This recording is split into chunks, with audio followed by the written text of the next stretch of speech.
Bienvenidos al Gallinero de Velázquez. Antes de referirme al tema obligado, el tema de hoy, a Lucho Díaz y su triunfo con 10 jugadores más ayer frente a Brasil, quiero hacer el siguiente comentario. El presidente Petro es un tipo errático, es un hombre absolutamente impopular y puede contar con seguridad con que muchos de quienes votaron por él se han arrepentido y esto todo se ha reflejado en la desfavorabilidad, según el opinómetro de Datesco, del 64% del presidente frente a los colombianos. Por muchas cosas, Petro es un hombre impopular. A eso le sumo dos factores adicionales. Uno, yo, por ejemplo, puedo ir a la cárcel. ¿Por qué? Porque el gobierno ve con muy buenos ojos, si no patrocina, a un proyecto de ley de Iván Cepeda, el senador de los guerrilleros, en el sentido de que, por ejemplo, yo hablo mal de la paz total y puedo ir a la cárcel. Quien se manifieste, quien actúe en contra de la paz total del presidente Petro, puede ser encarcelado. ¿Cómo no va a ser un hombre impopular de esa manera? ¿Cómo no va a ser, segundo factor, un hombre impopular quien ante la crisis económica colombiana propone destruir, digámoslo así, la regla fiscal? Y ya voy a referirme más adelante a ella. Toda esa impopularidad a la que me he referido, obviamente revienta. ¿Revienta dónde? Donde vaya Petro, donde haya un familiar suyo, donde haya alguien que represente a los hibrochaos de las banderas rosas. Y ayer le correspondió a Antonella, su hija menor, en el Estadio Metropolitano de Barranquilla. Seguramente por el temor, las ansias, los nervios de muchos fanáticos, no había empezado el partido, se vino todo ese estadio, fuera Petro, adiós Petro, a protestar contra el mandatario errático colombiano. Y Antonella, en una de esas tribunas, pues sintió que eso iba dirigido a ella, que no lo era, y salió llorando.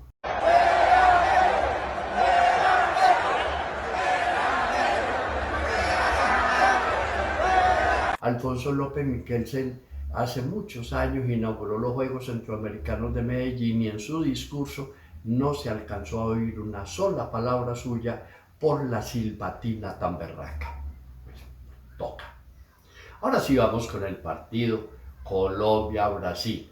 Desde que empezó el partido, un jugador colombiano, uno solo, Lucho Díaz. A mitad del primer tiempo, un solo jugador. Finalizando el primer tiempo, un solo jugador. Y en el transcurso de todo el partido, Lucho Díaz de aquí para allá, de allá para acá, un gol fallido recorriendo 500 metros en la cancha, en fin. Y finalmente, dos golazos que se sintieron como la libertad de Colombia, se sintieron como una bofetada a esos amigos de Petro, a los de la paz total, al Ejército de Liberación Nacional que secuestró a su papá y que ayer se desahogó en el estadio con gran emoción, con toda la fibra de su corazón y su alma apretada y arrugada, llorando los goles de su hijo. Eso fue hermoso, conmovedor, maravilloso. Lucho Díaz y 10 muchachos y señores más, porque hay unos viejitos, le ganaron a Brasil. No es el mismo Brasil de antes, pero es Brasil. Colombia, increíble, tercero en estas eliminatorias, que hay que decir, prácticamente lleva a todos sin eliminatoria al próximo mundial. Pero estos partidos son entretenidos, divertidos, y bien por Lucho Díaz, el hombre de Colombia hoy y por mucho tiempo. Cuando se inventaron lo de los Grammy latinos, yo no voy a criticar esto, pero me pareció absurdo. El mejor vallenato y la emoción de los medios en Colombia. Un colombiano ganó el Grammy de vallenatos. Pues claro, pues si los vallenatos solo los hay en Colombia, ¿cómo no va a ganar un colombiano? No es como el campeonato mundial de béisbol en Estados Unidos, pues solo lo juegan allá, pues y obviamente el campeón tiene que ser de allá. Pero bueno, estos Grammy latinos han venido adquiriendo importancia y la última versión se celebró ayer en Sevilla, España. Barrida de Colombia, 12 Grammys ganó Colombia, uno compartido entre dos espectaculares damas, Shakira y Karol G, mejor canción, Karol G, mejor álbum, este es como el premio mayor, pero también estuvo Cepeda, estuvo Nietzsche y la Filarmónica, o sea, salsa y música clásica, y Juanes, que es un berraco, a este yo lo admiro mucho. Bien por Colombia, bien por estos artistas colombianos que nos hacen quedar muy bien.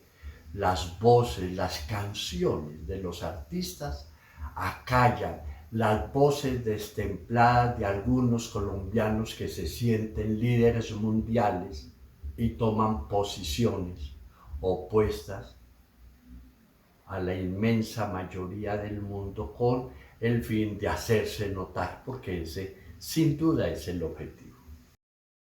Y voy a lo de la regla fiscal que les dije al comienzo.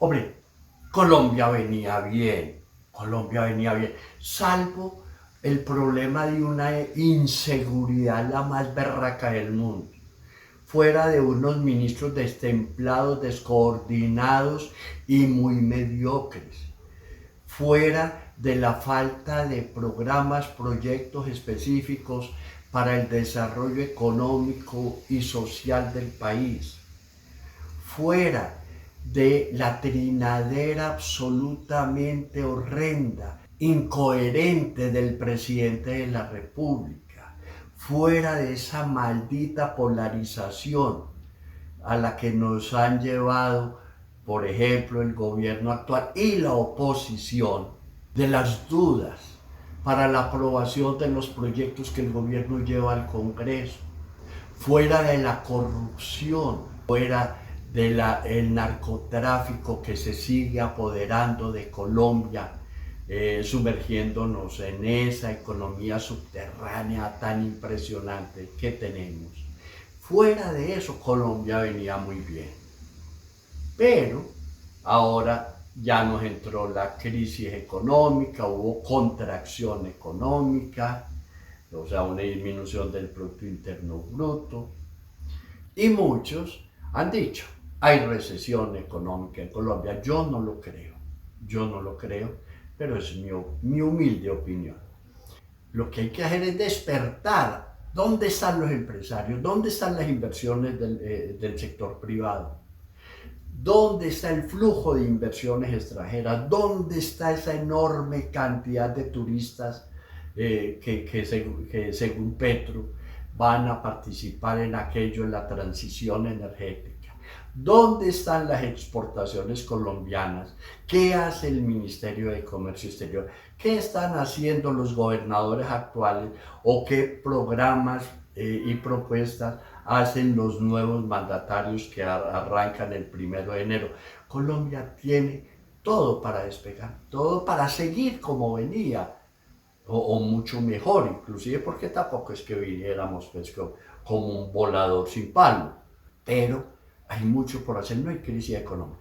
Pero el ojibro Chao, en esa enorme inteligencia profunda que lo embarga, ha dicho, acabemos con la regla fiscal. Para quienes no saben qué es la regla fiscal, la voy a resumir de la siguiente manera.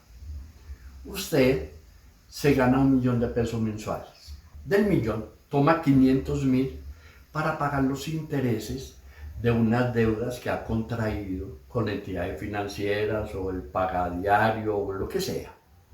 Y los otros 500.000 los destina al mercado, al colegio de los niños, un poquito de entretenimiento, a comprarse pues, la licuadora que necesita, en fin. Mientras usted no pague más en intereses, va a tener esos 500.000 destinados a hacer eso. Pero mañana a usted le da por hacer lo siguiente, comprarse un carro, entonces me voy a endeudar. Al endeudarse, entonces ya no va a pagar la mitad de sus ingresos en deudas o en intereses de deuda, sino que le aumenta un poquito y ya con lo del carro tiene que destinar al pago de intereses el 60%. Pero después decide comprar una casa y entonces ya tiene que destinar el 70%. Y luego pues se compra un resort en algún lado y es el 80%. Y vive berracamente bien, está muy bien, pero solo el 20% de sus ingresos los puede destinar a lo que realmente necesita, y entonces educación y la salud y esto. Y llega un momento en que usted está llevado del berraco. ¿Por qué? Porque rompió su regla fiscal, que era por lo menos mantener ese nivel del 50% de sus ingresos en el pago de deuda y 50% en inversiones, por así decirlo. Pues en este momento, el servicio de deuda del gobierno, del Estado, es de 112 billones, solo intereses, o sea, de toda la plata que debe el Estado, hay que pagar 112 billones anuales en intereses. Y quedan 69 billones para inversiones. Estamos jodidos, estamos jodidos. ¿Qué es lo que propone el ojibrotado? Es inteligentísimo, es brillantísimo, premio Nobel de Economía, sin duda alguna. Que olvidemos eso en la regla fiscal. Entonces, tome plata, endeúdese, y entonces, hombre, no tenemos plata para hacer ese ferrocarril aéreo entre Buenaventura y Barranquilla. No importa, endeúdese, hagamos el tren, ya después veremos cómo pagamos eso. Mañana es el concurso de Miss Universo en El Salvador. Como siempre, decimos en Colombia, Colombia es favorita. Y como siempre, Colombia no va a ganar. Le veo mucha fuerza, mucho cuerpo, mucho tamaño, mucho espíritu, mucha injundia. Veo muy abultadas las posibilidades de Miss Nepal.